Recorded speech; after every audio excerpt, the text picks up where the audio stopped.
Sila ngayon ang mga bagong miyembro ng Kain Suka. Kung dati isinuka nila ang mga Marcos, ngayon sinasamba na nila.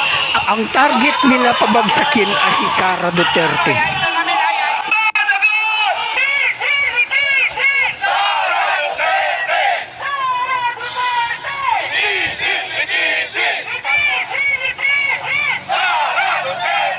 Maglaban tayo sa korupsyon.